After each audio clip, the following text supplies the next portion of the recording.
अस्सलाम वालेकुम रहमतुल्लाहि व बरकातहू। नबी पाक सल्लल्लाहु अलैहि वसल्लम की ज़ात मुक़द्दस हर मुसलमान के दिल में रहती है। हमारे माँ बाप, हमारी इज़्ज़तें, हमारा मालो दौलत, हमारी हर चीज़ हमारे नबी पाक सल्लल्लाहु अलैहि वसल्लम की ज़ात पे, उनकी इज़्ज़त पे कुर्बान है।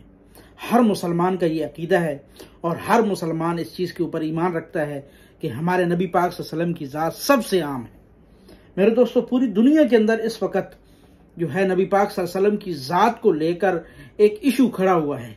हर एक काफिर उठकर, कभी ग्रीट वेल्डर उठता है, कभी ये इंडिया की ये एक तवाइफा फाहिशा औरत उठती है और उठकर मेरे प्यारे नबी पाक सल्लल्लाहु अलैहि वसल्लम की ज़ात की तौहीन करती है। हुजूर सल्लल्लाहु अलैहि वसल्लम के ज़माने में भी ऐसे वाक़यात हुए। मुसलमा कज़्ज़ाब आया हुजूर के बाद, उसने नबूवत का दावा किया। एक सहाबी रसूल को पकड़ के लाए, हबीब बिन तारिक रज़ी अल्लाह तआला अन्हु, और पकड़ के वो उनको कह रहा था कि तू इस बात का इकरार कर कि मैं नऊज़ुबिल्लाह नबी हूँ, और अपने नबी पाक सल्लल्लाहु अलैहि वसल्लम को नऊज़ुबिल्लाह गाली दे। उन्होंने इनकार किया। हबीब बिन तारिक का एक बाजू काटा गया। जल्लाद को हुक्म हुआ, एक बाजू काटा, फिर दूसरा बाजू काटा, फिर आप रज़ी अल्लाह तआला अन्हु की टांग काटी, और फिर सवाल किया कि मुझे नबी मानते हो, अपने नबी सल्लल्लाहु अलैहि वसल्लम को नऊज़ुबिल्लाह गाली देते हो? तो उन्होंने फरमाया कि मैं अपने नबी पाक सल्लल्लाहु अलैहि वसल्लम से इतनी मोहब्बत करता हूँ कि पहले सिर्फ मेरी ज़बान इस बात की गवाही दे रही थी, मेरी मोहब्बत की।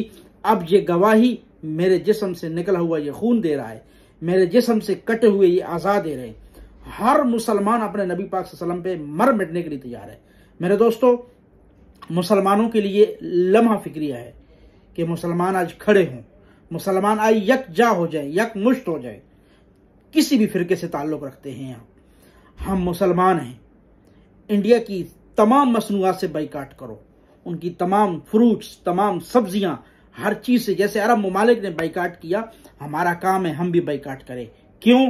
कि नबी पाक सल्लल्लाहु अलैहि वसल्लम की इज्जत हमारे लिए सबसे आम है।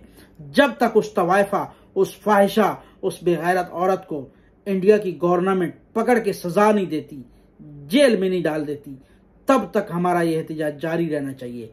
क्यों? कि हमारी अपनी जानें तो जा सकती हैं, हम अपना सब कुछ तो कुर्बान कर सकते हैं, अपने माँ बाप को कुर्बान कर सकते हैं, लेकिन मेरे नबी पाक सल्लल्लाहु अलैहि वसल्लम की ज़ात पे, मेरे आका करीम सल्लल्लाहु अलैहि वसल्लम की इज्जत पे बात आए और उनकी तौहीन हो और मैं जिंदा रहूं, खुदा की कसम ऐसा नहीं हो सकता। हम मरने के लिए तैयार हैं, हमने कफन बांधे हुए हैं, हमने हाथों पे जो है वो अपने जानों को हथेली पे रखा हुआ है, और खुदा की कसम हम उस वक़्त तक एहतजाज करते रहेंगे जब तक हमारे नबी पाक सल्लल्लाहु अलैहि वसल्लम की इज्जत को तहफ़्फ़ुज़ नहीं मिलता।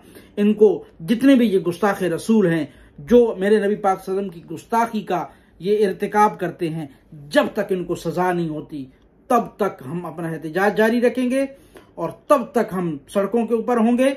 हम इनकी तमाम इंडिया की मसनूआत से बाइकॉट करते हैं और तब तक करेंगे जब तक उस फाहिशा, उस तवाइफा, उस बेगैरत औरत को सजा नहीं मिलती। मेहरबानी, आपने मेरी बात सुनी। प्लीज़, अगर आप हमारे चैनल पे नए हैं, इस चैनल को सब्सक्राइब करें, बेल आइकॉन पे दबाएं और रोज़ आने वाली नई वीडियो ताकि आप तक पहुंच सके। अस्सलामु अलैकुम व रहमतुल्लाह।